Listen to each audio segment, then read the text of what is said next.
Luke chapter 8, verses 26 through 56. Then they sailed to the region of the Gerasenes, which is opposite Galilee.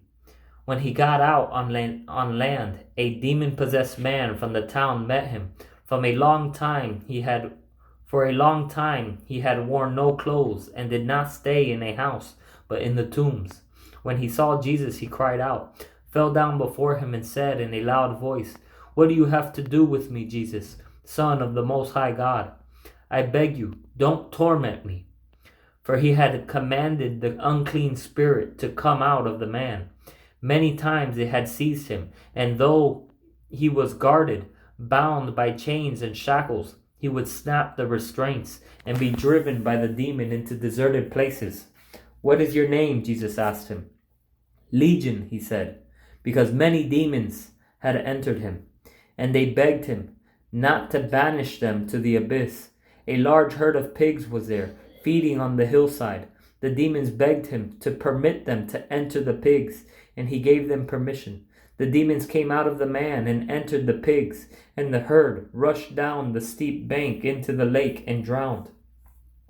When the men who tended them saw what had happened, they ran off and reported it in the town and in the countryside. Then people went out to see what had happened.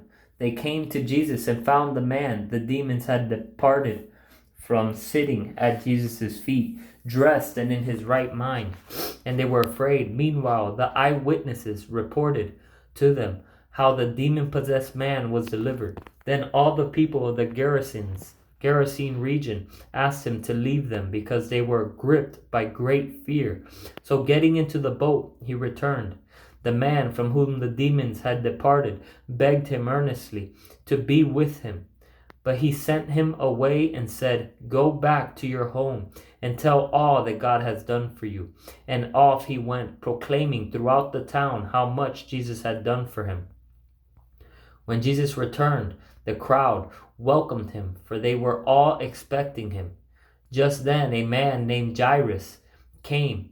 He was a leader of the synagogue. He fell down at Jesus' feet and pleaded with him to come to his house, because he had an only daughter, about 12 years old, and she was dying. While he was going, the crowds were nearly crushing him. A woman suffering from bleeding for 12 years, who had spent all she had on doctors and yet could not be healed by any, approached from behind and touched the end of his robe. Instantly, her bleeding stopped. "Who touched me?" Jesus asked.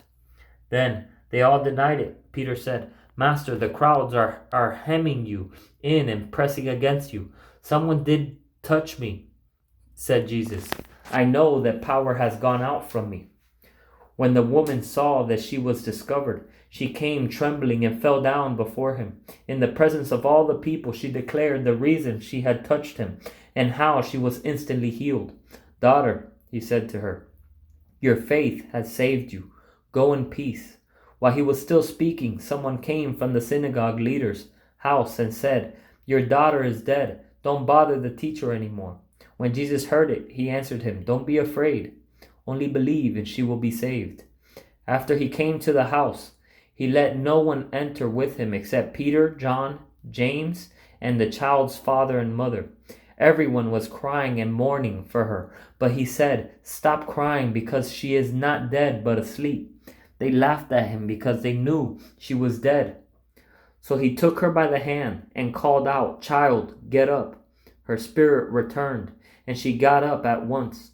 Then he gave orders that she be given something to eat. Her parents were astounded, but he instructed them to tell no one what had happened.